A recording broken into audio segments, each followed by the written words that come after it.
ഈശ്മിശിയായാലും സ്തുതിയായിരിക്കട്ടെ. പരിശുദ്ധ അമ്മ വഴി കൃപാസന മാതാവ് വഴി ഞങ്ങൾക്ക് ലഭിച്ച സാക്ഷ്യം വെളിപ്പെടുത്താനാണ് ഞങ്ങളിവിടെ വന്നേക്കുന്നത്. ഈശോയിൽ നിന്ന് കൃപാസന മാതാവ് വഴി ഞങ്ങൾക്ക് ഒരുപാട് ചെറുതും വലുതുമായിട്ട് ഒരുപാട് അനുഗ്രഹങ്ങൾ ലഭിച്ചിട്ടുണ്ട്. എൻ്റെ പേര് അരുൺ, വൈഫ് ക്രിസ്റ്റി. ഞങ്ങൾക്ക് 2 പിള്ളേരാണുള്ളത്. ഞങ്ങൾ ഇവാച്ചെന്നും തോമാച്ചെന്നും വിളിക്കും. ശരിക്കും പേര് ഇവാൻ ജൂഡ് അരുൺ, ഏതൻ തോമസ് അരുൺ. ഞങ്ങൾ UK നിന്നാണ് വരുന്നത്. ഞങ്ങൾ 5 വർഷമായിട്ട് UK ആദ്യമായിട്ട് UK പോയിട്ട് നാട്ടിലേക്ക് വന്നത്. 2020 ഞാൻ UK ജനുവരിയിൽ പോകുന്നതിന് തൊട്ട് മുമ്പ് മാതാവിൻ്റെ അടുത്ത് ആദ്യമായിട്ട് ഇവിടെ വന്നിട്ടാണ് പോയേ. അന്ന് ഇങ്ങനെ മാതാവിൻ്റെ കാര്യങ്ങളോ ഇങ്ങനെ പ്രാർത്ഥിച്ച് അനുഗ്രഹം ലഭിക്കുമെന്നോ അങ്ങനെയുള്ള ഒരു കാര്യവും ഞങ്ങൾക്ക് അറിയില്ലായിരുന്നു. അപ്പച്ചൻ്റെ ഒരു കൂട്ടുകാരൻ വഴിയായിട്ട് ഞങ്ങളെല്ലാവരും കൂടെ ഇവിടെ വന്ന് ജസ്റ്റ് പ്രാർത്ഥിച്ചിട്ട് പോയായിരുന്നു. പിന്നീട് ഞാൻ സ്റ്റുഡൻറ്റ് വിസയിലാണ് UK പോയത്. ഞാൻ പോയി ഒരു 10 മാസം കഴിഞ്ഞപ്പോഴേക്കും വൈഫിനെയും കൊച്ചിനെയും കൊണ്ടുപോയി. രണ്ടാമത്തവൻ അവിടെ വെച്ചുണ്ടായേ. ഞാൻ സ്റ്റുഡൻറ്റ് വിസയിൽ പോയി 2 വർഷത്തെ കോഴ്സ് കഴിഞ്ഞ് 2 വർഷം സ്റ്റേ ബാക്ക് കഴിഞ്ഞ് നമുക്കെല്ലാവർക്കും അറിയണ പോലെ ഒരു വർക്ക് വിസ ഇല്ലാതെ നമുക്കവിടെ നിൽക്കാൻ പറ്റില്ല. അപ്പോൾ പലവരും അറിയാലോ, ഇപ്പോൾ കുറേ വിസകളും കാര്യങ്ങളും തട്ടിപ്പും കാര്യങ്ങളൊക്കെ നടക്കുന്നുണ്ട്. നമ്മുടെ മലയാളികളാണെങ്കിലും അല്ലാത്തവരാണെങ്കിലും ഒരുപാട് പേര് വിസ തരാമെന്ന് പറഞ്ഞ് പൈസ ചോദിച്ച് പിന്നാലെ നടക്കുകയും ഒക്കെ ചെയ്യുന്നുണ്ടായിരുന്നു.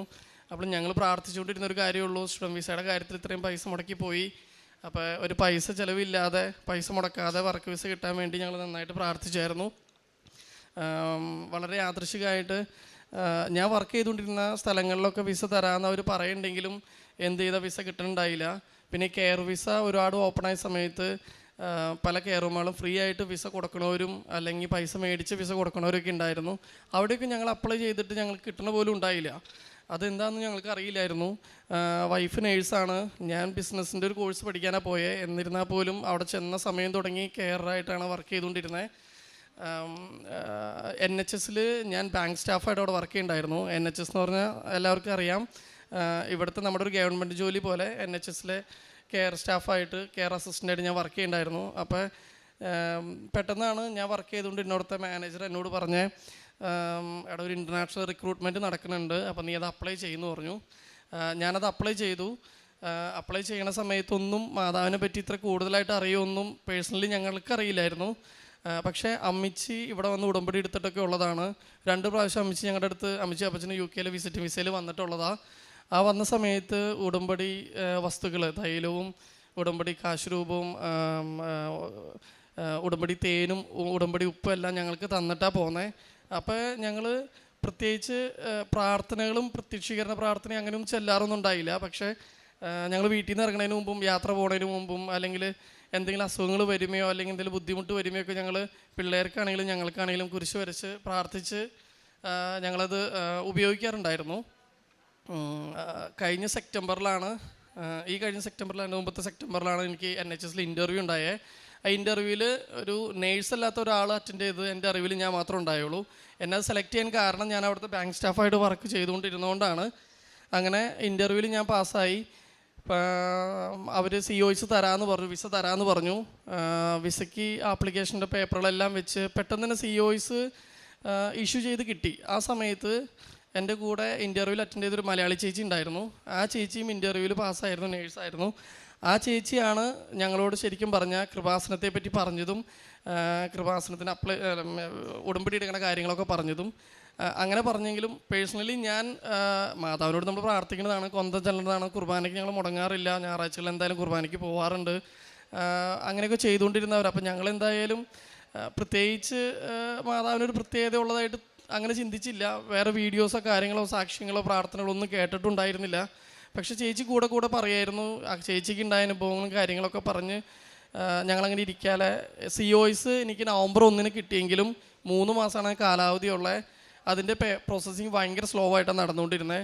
എനിക്ക് ശേഷമാണ് ആ ചേച്ചിക്ക് COS കിട്ടിയെങ്കിലും ആ ചേച്ചിക്ക് വിസ അടിച്ച് കിട്ടി. എനിക്ക് പ്രയോറിറ്റി വിസയിൽ, അതായത് 2 ദിവസം കൊണ്ട് വിസ അടിച്ച് കിട്ടുന്ന രീതിയിൽ പ്രയോറിറ്റി വിസയ്ക്ക് വെച്ചിട്ട് പോലും പിറ്റേ ദിവസം എനിക്ക് മെയിൽ വന്നു, എൻ്റെ വിസ ഹോൾഡ് ചെയ്തേക്കാണ്. കാരണം ഈ PSW വിസയിൽ നിന്ന് വർക്ക് വിസയിലോട്ട് മാറുമ്പോൾ ഒരു ഇമിഗ്രേഷൻ സ്കിൽ ചാർജ് എന്ന് പറഞ്ഞൊരു ചാർജ് അടയ്ക്കാനുണ്ട്. അത് എത്ര വർഷത്തെ വിസയാണോ തരണേ അത്രയും നാളത്തെ അടയ്ക്കണം. അത് ഞങ്ങളല്ല അടയ്ക്കേണ്ടത്, ആരാണോ വിസ തരണേ എംപ്ലോയറാണ് അടയ്ക്കേണ്ടത്. അപ്പോൾ എൻ്റെ 3 വർഷത്തെ വിസ അവർ ഞങ്ങൾക്ക് ഇഷ്യൂ ചെയ്തായിരുന്നേ. അപ്പോൾ 3 ലക്ഷം രൂപ, ഇവിടുത്തെ ഇന്ത്യൻ റുപ്പി ഏതാണ്ട് 3000 പൗണ്ടോളം എംപ്ലോയർ അടയ്ക്കേണ്ടതാണ്. അപ്പോൾ ഹോം ഓഫീസിൽ നിന്ന് എനിക്ക് മെയിൽ വന്നു, എംപ്ലോയർക്ക് ഇൻഫോം ചെയ്തിട്ടുണ്ട്, അവരെ പേയ്മെൻറ്റ് അടച്ച് കഴിയുമ്പോൾ വിസ സാങ്ഷനാക്കി തന്നേക്കാമെന്ന് പറഞ്ഞ്. ഞാനത് അതുപോലെ തന്നെ എൻ്റെ HR കോർഡിനേറ്ററോടും ഞാൻ സംസാരിച്ചിരുന്ന ആളോടും സംസാരിക്കുന്നുണ്ടായെങ്കിലും അവർക്ക് അങ്ങനെ ഒരു മെയിൽ കിട്ടിയിട്ടില്ല എന്നൊക്കെയാണ് അവർ പറഞ്ഞത്. അങ്ങനെ ഒരു മാസത്തോളം നീണ്ടുപോയി, ഒരു അനക്കവും ഇല്ല. ഇതിൻ്റെ പിന്നാലെ നിൽക്കുന്നു. ഞാൻ പിന്നെ ഒരു സോളിസിറ്ററെ കണ്ട് സംസാരിച്ചു. അപ്പോഴും സോളിസിറ്റർ പറഞ്ഞു, നിനക്കോ ഇതിനകത്തൊന്നും ചെയ്യാനില്ല, ഓൾറെഡി നീ ആപ്ലിക്കേഷൻ ഇട്ടു, ഇതിനകത്ത് ചെയ്യാനുള്ള കാര്യം ഹോം ഓഫീസിനെയും നിൻ്റെ ഹോസ്പിറ്റലിലെ ട്രസ്റ്റിനെയും NHSനെയും എത്രയും വേഗം അവർ തമ്മിൽ കൂട്ടിമുട്ടിക്കുക, അതല്ലാതെ വേറെ ഒന്നും ചെയ്യാനില്ല. പേയ്മെൻറ്റ് അടയ്ക്കാതെ നിനക്ക് എന്തായാലും വിസ കിട്ടേയില്ല, അത് അങ്ങനെ ഒരു റൂളാണത് എന്ന് പറഞ്ഞു. ഞാൻ പിന്നെ ഹോം ഓഫീസിൽ വിളിച്ച് സംസാരിച്ചെങ്കിലും അവസാനം അവരെന്നോട് പറഞ്ഞു, എംപ്ലോയർ ചെയ്യേണ്ട കാര്യം എംപ്ലോയി ആയി നിനക്ക് ചെയ്യാൻ പറ്റില്ല, അവർ തന്നെ ചെയ്യേണ്ട കാര്യമാണ്, അവരോട് എന്നെ കോൺടാക്ട് ചെയ്യാൻ പറഞ്ഞു. അവരോട് പറയുമ്പോൾ അവരങ്ങനെ ചെയ്തിട്ടില്ല എന്നൊക്കെ പറഞ്ഞു. ഈ സമയത്ത് പ്രൈവറ്റ് ഒരു കെയർ ഹോമിൽ ഞാൻ വർക്ക് ചെയ്യുന്നുണ്ടായിരുന്നു. അവരെന്നോട് വിസ തരാമെന്ന് പറഞ്ഞു. അപ്പോൾ ഞാൻ വേണ്ടാന്ന് പറഞ്ഞ് NHSലും കിട്ടിയെന്ന് പറഞ്ഞപ്പോൾ തന്നെ അവരെന്നെ റിജക്റ്റ് ചെയ്തു. ഇനി അവർ ജോലി നിർത്താൻ പറഞ്ഞില്ല, പക്ഷേ എന്നോട് അവർ പറഞ്ഞു, ഇനി വിസയുടെ പേര് പറഞ്ഞ് കഴിഞ്ഞാൽ ഞങ്ങളുടെ അടുത്തേക്ക് വരരുത്, വിസ തരില്ല എന്നവർ തീർത്ത് പറഞ്ഞു. പിന്നെ ഞങ്ങൾക്കൊരു സ്കോപ്പില്ലായിരുന്നു. അങ്ങനെ ഇരിക്കുകയാണ് ഞങ്ങൾ ഡിസംബർ 7 ഉടമ്പടി എടുക്കാനായിട്ട് എൻ്റെ മുമ്പത്തെ വർഷം, അത് 2023 ഡിസംബർ 7 ഉടമ്പടി എടുക്കാൻ ഞങ്ങൾ ഓൺലൈനിൽ ഉടമ്പടി എടുക്കാൻ വെച്ചെങ്കിലും അന്ന് വെക്കാൻ പറ്റിയില്ല. പക്ഷേ 8 തന്നെ ഞങ്ങൾ ഉടമ്പടി എടുത്തു. ഉടമ്പടി എടുത്തു കഴിഞ്ഞ് പലരെയും കോൺടാക്ട് ചെയ്തെങ്കിലും ആ സിറ്റുവേഷൻ അതുപോലെ തന്നെയായിരുന്നു. പക്ഷേ ഞങ്ങൾ ഉടമ്പടി മുടക്കാതെ പ്രാർത്ഥിക്കുകയും ഉടമ്പടി പ്രാർത്ഥനകൾ പങ്കെടുക്കുകയും പ്രത്യക്ഷ പ്രാർത്ഥന ചൊല്ലുകയൊക്കെ ചെയ്യുന്നുണ്ടായിരുന്നു. ഉടമ്പടി എടുത്തത് വൈഫിൻ്റെ പേരിലാണ്, വൈഫാണ് ഉടമ്പടി എടുത്തത്. ഡിസംബർ ക്രിസ്മസിന് മുമ്പ് ഒരു ചെറിയ സന്തോഷം എന്നുള്ള രീതിയിൽ എനിക്കിങ്ങനെ ഒരു മെയിൽ വന്നായിരുന്നു. അവർ കോണ്ടാക്റ്റ് ചെയ്തിട്ടുണ്ട്, വൈകാതെ തന്നെ എല്ലാം കിട്ടുമെന്നുള്ള രീതിയിൽ വന്നു. ഡിസംബർ കഴിഞ്ഞു. പിന്നെ പുറത്തൊക്കെ എന്ന് പറഞ്ഞാൽ ഡിസംബർ ക്രിസ്മസ് ന്യൂ ഇയറൊക്കെ ആവുന്ന സമയത്ത് ഒരു 2-3 ആഴ്ചയോളം അവധിയാണ് കണ്ടിന്യൂസ് ആയിട്ട്. അപ്പോൾ അതിൻ്റെ ഡിലേ പിന്നെയും വന്നു. അപ്പോൾ ശരിക്കും പറഞ്ഞാൽ നവംബറിൽ കിട്ടിയ COS ആണ് ജനുവരി 31 വരെ ഉള്ളൂ. ജനുവരി 31 ആ COSൽ എനിക്ക് വിസ അടിച്ച് കിട്ടിയില്ലെങ്കിൽ പിന്നെ ആ COS അസാധുവായി പോവും. പിന്നെ പുതിയ COS അവർ ഇഷ്യൂ ചെയ്യണം. അത് സാധാരണ അങ്ങനെ ചെയ്യാറില്ല. അപ്പോൾ അതിനുമുമ്പ് എന്തായാലും ഞങ്ങൾക്ക് വിസ കിട്ടിയേ പറ്റുള്ളായിരുന്നു. പിന്നെ ഞാൻ അഗെയിൻ അവരെ കോൺടാക്ട് ചെയ്തു. പിന്നെ അവസാനം ഞാൻ എൻ്റെ എംപ്ലോയറോട് NHSൽ ഞാൻ പറഞ്ഞു, ഞാൻ വേണമെങ്കിൽ എഴുതി ഒപ്പിട്ട് തരാം, ആ 3 ലക്ഷം രൂപ ഞാൻ തരാൻ തയ്യാറാണ്, കാരണം വിസയാണ് ഞങ്ങൾക്ക് ആവശ്യം, ഇതിൻ്റെ പേരിൽ പിന്നീട് ഞങ്ങൾ ഒരു പ്രശ്നം ഉണ്ടാക്കില്ല എന്ന് എഴുതി ഒപ്പിട്ട് തരാമെന്ന് വരെ പറഞ്ഞു. എന്നിട്ടും അവർ പറഞ്ഞു, പിന്നെ അവർ പറഞ്ഞു സാലറിയിൽ നിന്ന് പിടിക്കും ചിലപ്പോൾ, അല്ലെങ്കിൽ അല്ലാതെ ഇപ്പോൾ ചോദിക്കും, അങ്ങനെയൊക്കെ പറഞ്ഞെങ്കിലും അതങ്ങനെ നിന്നു. അവസാനം ഹോം ഓഫീസിൽ ഞാൻ വിളിച്ചിട്ട് പറഞ്ഞു, നിങ്ങൾക്ക് അവർക്ക് അയക്കാൻ പറ്റണില്ലെങ്കിൽ ആ ലിങ്ക്, പേയ്മെൻറ്റ് ചെയ്യാനുള്ള ലിങ്ക് എനിക്ക് അയച്ചു തരാൻ പറഞ്ഞു. പിന്നെ അവസാനം ഒരു ദിവസം രാവിലെ വെളുപ്പിന് ഒരു 8 മണി സമയത്ത്, ആ സമയത്തൊന്നും അവിടെയും ഓഫീസ് തുറക്കൊന്നുമില്ല, പെട്ടെന്ന് എനിക്കൊരു മെയിൽ വന്നു ഇങ്ങനെ ഒരു ലിങ്ക് അയച്ചുകൊണ്ട്. അപ്പോൾ ഒരു കുറച്ച് നേരത്തെ വാലിഡിറ്റി ഉണ്ടായുള്ളൂ, ഒരു 4-5 മണിക്കൂർ. അതിനുള്ളിൽ ഞാൻ ആ പേയ്മെൻറ്റ്, ഞാനല്ല എംപ്ലോയറെയും കൊണ്ട് ഞാൻ ആ പേയ്മെൻറ്റ് അടപ്പിച്ചാലാണ് ആ പേയ്മെൻറ്റ് അവർ ആക്സെപ്റ്റ് ചെയ്യുള്ളൂ എന്ന് പറഞ്ഞായിരുന്നു. ഞാൻ പിന്നെ HR മെയിൽ അയച്ചിട്ട് റിപ്ലൈ ഒന്നുമില്ല. ഞങ്ങളുടെ ഓഫീസ് അവിടെ തൊട്ടടുത്ത് തന്നെ ഉണ്ടായിരുന്നു. ഞാൻ ഓഫീസിൽ പോയി ഒരു മാഡത്തിനെ കണ്ട് സംസാരിച്ച് കാര്യങ്ങളൊക്കെ ഇങ്ങനെ ഡീറ്റെയിൽഡായിട്ട് പറഞ്ഞു. ആ മാഡം പറഞ്ഞു, ഞാൻ നോക്കിക്കോളാം, കാര്യങ്ങൾ എന്താ ചെയ്യാമെന്ന് പറഞ്ഞു. ഞാൻ വീട്ടിൽ അവിടെ നിന്ന് ഇറങ്ങി ഒരു 10 മിനിറ്റുള്ളിൽ എനിക്കൊരു ഫോൺ വന്നു, ഒരു മാഡമാണ് വിളിച്ചത്. അത് ഞങ്ങൾ തീർച്ചയായിട്ടും വിശ്വസിക്കേണ്ട മാതാവാണ് വിളിച്ചതെന്ന്. കാരണം വിളിച്ചിട്ട് ഇങ്ങനെ പറഞ്ഞു, നിങ്ങൾ ഒന്നുകൂടും പേടിക്കണ്ട, ഇന്നല്ലെങ്കിൽ നാളെ നിങ്ങളുടെ പേയ്മെൻറ്റ് ചെയ്യും എന്ന് പറഞ്ഞു. പിന്നീട് ഞാൻ ആ പേരിൽ, ഞാൻ പേര് കറക്റ്റായിട്ട് ഓർക്കണില്ല, ആ പേരിൽ ഒരു മാഡത്തിനെ പറ്റി അന്വേഷിച്ചിട്ട് ഞാൻ അങ്ങനെ ഒരു മാഡം അവിടെ ഉള്ളതായിട്ടോ ഒന്നും, കാരണം പിന്നീട് ജോലി കിട്ടി അവിടെ കയറിയ ശേഷം മീറ്റിങ്ങുകൾക്കൊക്കെ ഞാൻ അവിടെ പോയായിരുന്നു. അങ്ങനെ ഒരു മാഡത്തെ പറ്റി ഞാൻ അന്വേഷിച്ചിട്ട് കണ്ടെത്താൻ എനിക്ക് പറ്റിയില്ലായിരുന്നു. എനിവേ 1 മണിക്കൂറിന് കഴിഞ്ഞപ്പോഴേക്കും പേയ്മെൻറ്റ് അടച്ചു എന്നും പറഞ്ഞ് എനിക്ക് HRൽ നിന്ന് മെയിൽ വന്നു. മാതാവിന് ഒത്തിരി നന്ദി, ഞങ്ങൾ അപ്പം തന്നെ പറഞ്ഞതാണ്. കാരണം എന്ന് വെച്ചാൽ ഇന്നേ വരെ ഇപ്പോൾ 1 വർഷത്തിന് മേളിലാണ് ഞാൻ ജോലിക്ക് കയറിയിട്ട് 3 ലക്ഷം രൂപ പോയിട്ട് 3 രൂപ പോലും എൻ്റെ സാലറിന്നോ എന്നിൽ നിന്ന് മേടിക്കുകയോ ഇതുവരും ചെയ്തിട്ടില്ല. എംപ്ലോയർ തന്നെയാണ് ആ പൈസ അടച്ചത്. ഈ സെയിം സിറ്റുവേഷൻ ഒരു ഫ്രണ്ടിനുണ്ടായിരുന്നു, ഒരു പ്രൈവറ്റ് കെയർ ഹോമിൽ അവൻ ജോലിക്ക് കയറിയത്. 5 വർഷത്തെ വിസയായിരുന്നു. 5 ലക്ഷം രൂപ അവൻ്റെ നിന്ന് സെപ്പറേറ്റ് ആ എംപ്ലോയർ മേടിച്ചു എന്ന് അവൻ എന്നോട് പറഞ്ഞതാണ്. അതുകൊണ്ട് തന്നെ ഞാൻ അവരോട് തീർത്ത് പറഞ്ഞ് ഞാൻ പൈസ തരാൻ തയ്യാറാണ്, വിസ തന്നാൽ മതിയെന്ന്. പക്ഷേ ഇന്നേ വരെ ഇപ്പോൾ 1 വർഷത്തിന് മേളിലാണ് എനിക്ക് വിസ കിട്ടിയിട്ട് ഇതുവരെയായിട്ട് എൻ്റെ നിന്ന് പൈസ മേടിക്കുകയോ പൈസ എൻ്റെ നിന്ന് പിടിക്കുകയോ ഒന്നും ചെയ്തിട്ടില്ല. അതുപോലെ തന്നെ NHSൽ കെയർ വിസ കിട്ടിയേക്കണത് വേറെ ആരെങ്കിലും ഉണ്ടോ എന്ന് എൻ്റെ അറിവിൽ ആർക്കും അങ്ങനെ NHSൽ കെയർ വിസ കിട്ടിയിട്ടില്ല. അതിനുശേഷം വേറെ ആർക്കും കിട്ടില്ല. കാരണം എൻ്റെ ബേസിക് ക്വാളിഫിക്കേഷൻ തന്നെ ബിസിനസ്സാണ്. ഞാൻ അക്കൗണ്ട്സും കൊമേഴ്സൊക്കെ ആയിരുന്നു ഇവിടെ കഴിഞ്ഞിട്ട് പോയത്. അവിടെ പോയി പോസ്റ്റ് ഗ്രാജുവേഷൻ ചെയ്തതും ഓൺ ബിസിനസ് തുടങ്ങാനുള്ള ഒരു കോഴ്സിനകത്താണ്. അപ്പോൾ മെഡിക്കൽ ഫീൽഡായിട്ട് ഒരു സാമ്യം എനിക്കില്ല എൻ്റെ ബാക്ക്ഗ്രൗണ്ടിൽ. എൻ്റെ ഒരു 4-5 വർഷത്തെ എക്സ്പീരിയൻസ് കെയർ ഹോമിലാണ് വർക്ക് ചെയ്തത്, അല്ലെങ്കിൽ കെയർ അസിസ്റ്റൻ്റായിട്ട് വർക്ക് ചെയ്തു എന്നുള്ളൊരു കൺസേണിലാണ് എനിക്ക് ആ വിസ കിട്ടിയത്. അതാണ് മാതാവിൽ നിന്ന് ലഭിച്ച ആദ്യത്തെ ഞങ്ങളുടെ സാക്ഷ്യം. ഞങ്ങളുടെ ഉടമ്പടി എടുത്തപ്പോഴുള്ള ആദ്യത്തെ നിയോഗം ഇത് തന്നെയായിരുന്നു. പിന്നെ ചെറുതാണെങ്കിലും വലുതായിട്ടും ഒരുപാട് ലഭിച്ചിട്ടുണ്ട്. ഞങ്ങൾക്ക് അവിടെ ഒരു കാറുണ്ടായിരുന്നു, കാറുണ്ട് ഇപ്പോഴും.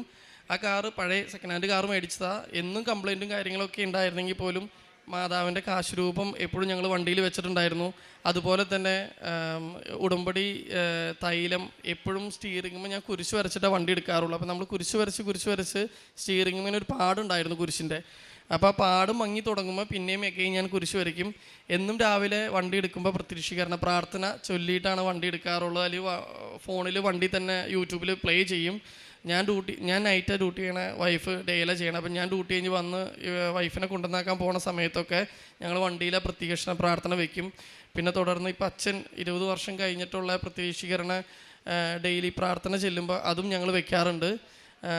അച്ഛൻ്റെ ധ്യാനങ്ങളും മരിയൻ ധ്യാനങ്ങളും ചൊവ്വാഴ്ചകൾ നടക്കുന്ന ധ്യാനങ്ങളെല്ലാം ഞങ്ങൾ വണ്ടി തന്നെയാണ് വെക്കാറ്. അങ്ങനെ വണ്ടി ഞങ്ങൾ പ്രാർത്ഥിച്ചുകൊണ്ടാണ് കൊണ്ടു നടക്കാറ്. തമാശയ്ക്കാണെങ്കിൽ പലവരും ഞങ്ങളുടെ വണ്ടിയെ കളിയാക്കി പറഞ്ഞിട്ടുണ്ട് ഇത് ചെറിയ ചാപ്പലാണോ എന്നൊക്കെ ചോദിച്ചിട്ടുണ്ട്. കാരണം മാതാവിൻ്റെ രൂപവും ഈശോയുടെ രൂപവും കൊന്തയും വെന്തിങ്ങയും കാശുരൂപവും എല്ലാം ഇങ്ങനെ ഞാൻ ഡാഷ്ബോർഡുമ്പോൾ വെച്ചിട്ടുണ്ടായിരുന്നു. ഒരിക്കൽ ഞങ്ങൾ ഒരു മാതാവിൻ്റെ പള്ളിയിൽ തീർത്ഥാടന കേന്ദ്രത്തിൽ പോയതാണ്. ഒരു 1.5 മണിക്കൂർ ഡ്രൈവ് വൺ സൈഡ് ഉണ്ട്. ഞങ്ങളവിടെ പോയി തിരിച്ചു വന്ന വരെ ഞങ്ങൾക്ക് പുക നന്നായിട്ട് പോകുന്നുണ്ടായിരുന്നു വണ്ടിയിൽ. അപ്പോൾ ഞാൻ പഴയ വണ്ടിയാണ്, സൈലൻസിൻ്റെ പ്രശ്നമായിരിക്കും എന്ന് വിചാരിച്ചിട്ടാണ് അങ്ങോട്ട് പോയി തിരിച്ചു വന്നത്. പിറ്റേ ദിവസം ഞങ്ങൾ വർക്ക്ഷോപ്പിൽ കൊണ്ടുപോയി ആ ചേട്ടനെ കാണിച്ചപ്പോൾ ആ ചേട്ടൻ പറയായിരുന്നു ഫ്യൂവല് ലീക്കായിരിക്കുകയായിരുന്നു. അതായത് ഫ്യൂവല് എൻജിന്മേൽ വീണ് കത്തിയിട്ട് അതിൻ്റെ പുകയായിരുന്നു പുറത്തോട്ട് പോയിക്കൊണ്ടിരുന്നത്, സൈലൻസർമേന്നല്ല. ഞങ്ങൾ വണ്ടി ഓടിക്കൊണ്ടിരിക്കുമ്പോൾ നമുക്കത് അറിയാൻ പറ്റില്ലല്ലോ. അപ്പോൾ സ്പീഡിൽ പോയിക്കൊണ്ടിരുന്ന വണ്ടി അടിയിൽ കൂടെ പുക പുറത്തു പോയിട്ടാണ്. അത് മാതാവ് രക്ഷിച്ച വലിയൊരു കാര്യം തന്നെയായിരുന്നു. കുറേ നാൾ ഞങ്ങൾക്ക് വണ്ടി ഇല്ലാതിരുന്ന സാഹചര്യം ഉണ്ടായിരുന്നു. ആ സമയത്തൊക്കെ ഓരോരോ കാര്യങ്ങൾ കഴിയുമ്പോൾ മാതാവ് തന്നെയാണ് ഞങ്ങൾക്ക് വണ്ടി അറേഞ്ച് തന്നത്. പിന്നെ കുഞ്ഞിൻ്റെ കാര്യമാണെങ്കിലും രണ്ടാമത്തവൻ അവിടെ വെച്ചുണ്ടായത്. അപ്പോൾ അവന് 3 വയസ്സാവാൻ പോകുന്നു. അവൻ അവിടെ വെച്ച് ഞങ്ങൾ ഒരു ദിവസം അവർ പിള്ളേർ രണ്ടുപേരും കളിച്ചുകൊണ്ടിരിക്കുകയായിരുന്നു. വൈഫ് നമ്മൾ കഞ്ഞി ഊറ്റണ പോലെ അവൾ കഞ്ഞി വാർക്കായിരുന്നു.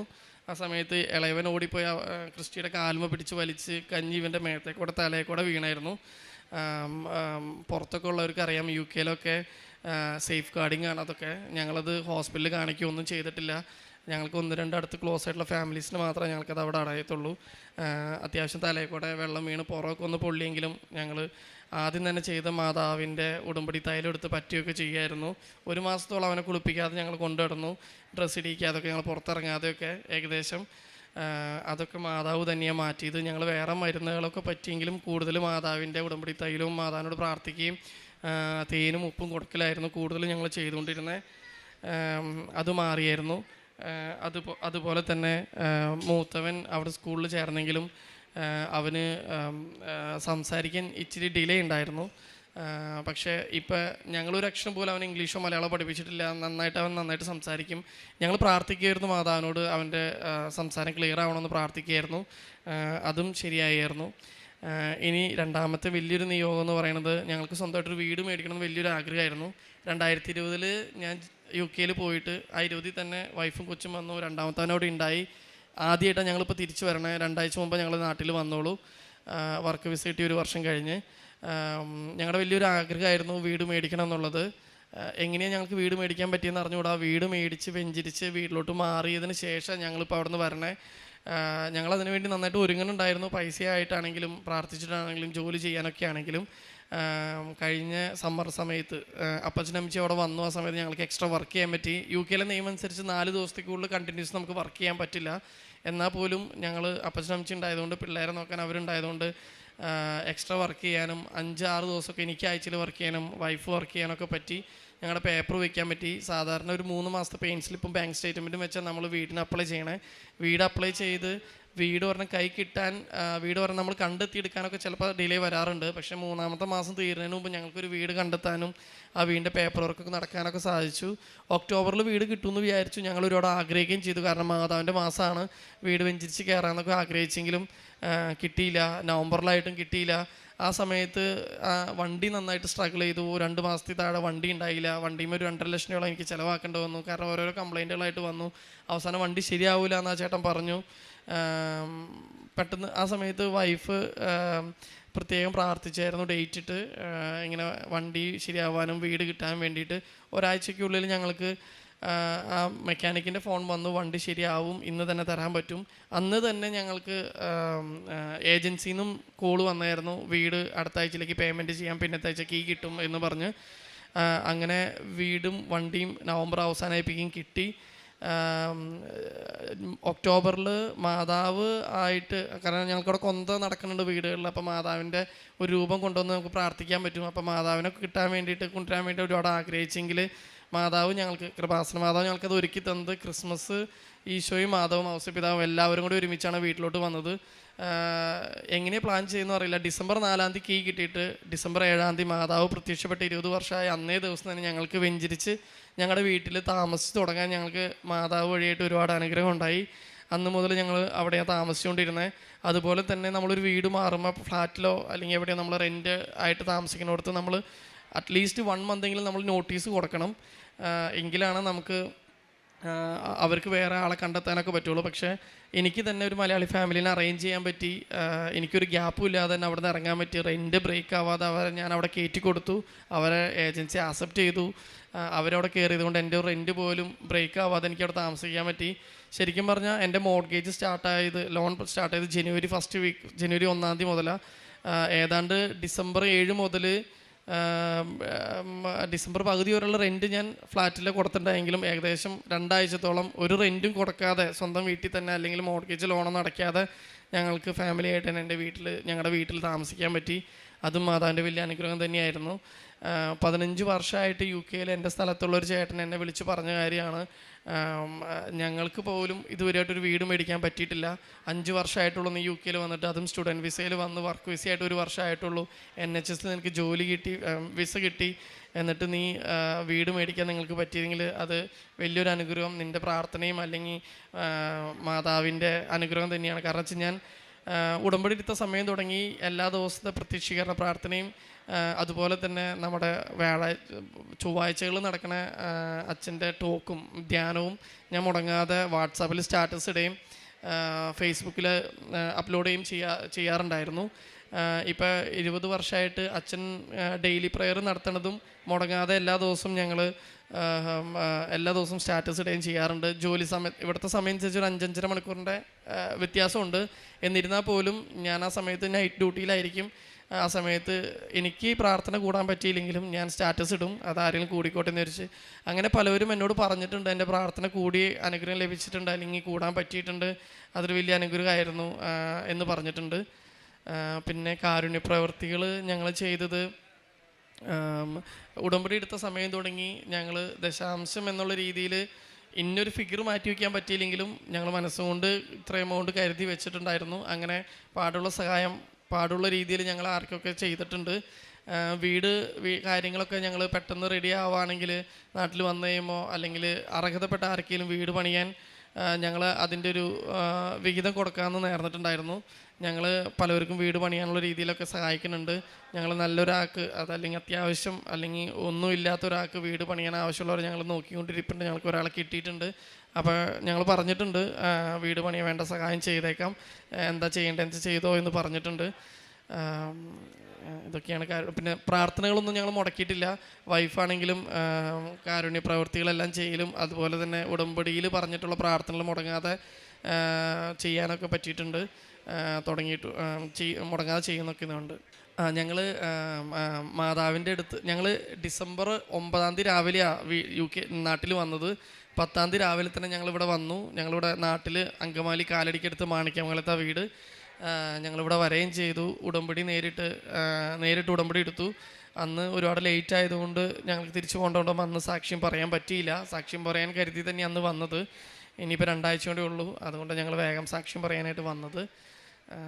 ഇത്രയൊക്കെ ഉള്ളൂ. ഉൽപ്പത്തി പുസ്തകം 28 15-ാം തിരുവചനം അരുളി ചെയ്യുന്നുണ്ട്, ഇതാ ഞാൻ നിന്നോട് കൂടെയുണ്ട്, നീ പോകുന്നിടത്തെല്ലാം ഞാൻ നിന്നെ കാത്തുരക്ഷിക്കും, നിന്നെ ഈ നാട്ടിലേക്ക് തിരികെ കൊണ്ടുവരും, നിന്നോട് പറഞ്ഞതൊക്കെ നിറവേറ്റുന്നത് വരെ ഞാൻ നിന്നെ കൈവിടുകയില്ല. ഈ വാഗ്ദാനം ഇന്ന് ഉടമ്പടിയിലൂടെ ദൈവം നിറവേറ്റിക്കൊണ്ടിരിക്കുന്നതിൻ്റെ നേർക്കാഴ്ചകളാണ്, അനുഭവങ്ങളാണ് നാം ഇവിടെ അനുഭവ സാക്ഷ്യത്തിലൂടെ നമുക്ക് മനസ്സിലാകുന്നതും നാം കേൾക്കുന്നതും. തങ്ങൾ UK-യിൽ നിന്ന് വരുന്ന മക്കളാണ്. എത്ര വർഷമായിട്ട് അവരവിടെയാണ്. ഓരോ കാര്യവും വ്യക്തമായിട്ട് തന്നെ ഈ മകൻ ഇവിടെ പങ്കുവെച്ചു. വൈഫാണ് ഉടമ്പടി എടുത്തത്. രണ്ടുപേരും ഒരേപോലെ തന്നെ ഉടമ്പടി ജീവിക്കുന്നു. താൻ സ്റ്റുഡൻറ്റ് വിസയ്ക്ക് പോയ താൻ വർക്ക് വിസ ലഭിക്കാനും അതുപോലെ NHS-ൽ തനിക്കൊരു ജോലി, ഇതൊക്കെ ലാസ്റ്റ് പറഞ്ഞപ്പോൾ 15 വർഷമായിട്ട് അവിടെ ജീവിക്കുന്നവരുണ്ട്. അവർക്കൊന്നും ഇന്ന് വരെയും ഈ ഒരു വീട് ലഭിക്കാനോ അല്ലെങ്കിൽ സ്ഥിരമായിട്ടുള്ളൊരു വരുമാനമോ ഇതൊക്കെ ലഭിക്കാതിരിക്കുന്ന സാഹചര്യത്തിൽ നിനക്കിതെങ്ങനെ കഴിഞ്ഞു? അപ്പോൾ ഉടമ്പടി, ഓൺലൈൻ ഉടമ്പടി എടുത്തതിന് ശേഷവും പിന്നീട് നേർച്ച വസ്തുക്കൾ ഉപയോഗിക്കുന്നുണ്ട്. അപ്പോൾ തങ്ങളുടെ മാതാപിതാക്കൾ ഉടമ്പടി എടുത്തവരാണ്. അവരവിടെ ചെന്ന് അതുമൂലമൊക്കെ നേർച്ച വസ്തുക്കൾ ഉപയോഗിക്കാനുള്ള അവസരം തങ്ങൾക്ക് ലഭിച്ചു. അങ്ങനെ എല്ലാറ്റിലും ദൈവകരം ദർശിക്കുകയാണ് ഈ കുടുംബം. അതുകൊണ്ട് തന്നെയാണ് ഇന്ന് ഇവിടെ വന്നതിനു ശേഷം പെട്ടെന്ന് തന്നെ പിറ്റേ ദിവസം ഇവിടേക്കാണ് വന്നത്. ഇവിടെ വന്ന് തങ്ങൾ തീർത്ഥാടക ഉടമ്പടി എടുത്ത് ഇന്ന് ദൈവത്തെ മഹത്വപ്പെടുത്തുകയാണ്. തൻ്റെ അനുഭവം പങ്കുവെച്ച് ദൈവത്തെ മഹത്വപ്പെടുത്തുന്നു. തനിക്ക് ഒരു പൈസ പോലും തൻ്റെ കയ്യിൽ നിന്ന് പോകേണ്ടി വന്നില്ല തനിക്ക് വിസ ലഭിക്കുവാനായിട്ട്. അപ്പോൾ അതൊക്കെ എല്ലാറ്റിലും പരിശുദ്ധ അമ്മയുടെ ഒരു കരസ്പർശമുണ്ട്. അമ്മയാണ് ഞങ്ങളെ കൊണ്ടു നടന്നത്. അതുപോലെ വലിയൊരു അപകടം ഉണ്ടാകാമായിരുന്നു. അത് വണ്ടിക്ക് തീ പിടിക്കാതെയൊക്കെ തങ്ങൾക്ക് സംരക്ഷണം നൽകി. എന്തിനും കുഞ്ഞിൻ്റെ ദേഹത്ത് എങ്ങനെയാണ് ഒരു പൊള്ളലേറ്റ് കഴിയുമ്പോൾ ഒരു ഹോസ്പിറ്റലിൽ പോലും കൊണ്ടുപോകാനായിട്ട് അവിടെ സാധിക്കില്ല. അത് കൊണ്ടുപോയാൽ പിന്നീട് അത് കൂടുതൽ പ്രോബ്ലം വരുമെന്നുള്ളത് കൊണ്ട് ഇവർ ചെയ്ത കാര്യം എന്തെല്ലാമാണെന്ന് നാം കേട്ട് കഴിഞ്ഞതാണ്. അങ്ങനെ തങ്ങളുടെ മക്കൾക്കും അതുപോലെ തങ്ങളുടെ കുടുംബത്തിനും കിട്ടിയ എല്ലാ കൃപകൾക്കും ഈ മക്കൾ നന്ദി പറയുമ്പോൾ സമയച്ചുരുക്കം, അതുപോലെ ഭാരലഘുത്വം, it is not by merit but by grace, ഇതൊക്കെ നമുക്ക് ഈ ഒരു സാക്ഷ്യത്തിൽ നമുക്ക് അനുഭവിക്കുവാൻ കഴിയും. അതായത് എങ്ങനെയാണ് നമ്മുടെ കയ്യിലൊന്നുമില്ലാത്തപ്പോൾ നാം വെറും സീറോയായിട്ട് നിൽക്കുന്ന സാഹചര്യത്തിലും ദൈവം എങ്ങനെ ഉടമ്പടിയുടെ മക്കളായിട്ട് നമ്മെ തന്നെ ദൈവത്തിനു മുമ്പിൽ സമർപ്പിക്കുമ്പോൾ നമ്മുടെ ജീവിതത്തിൽ ദൈവം ഇടപെടുകയാണ്.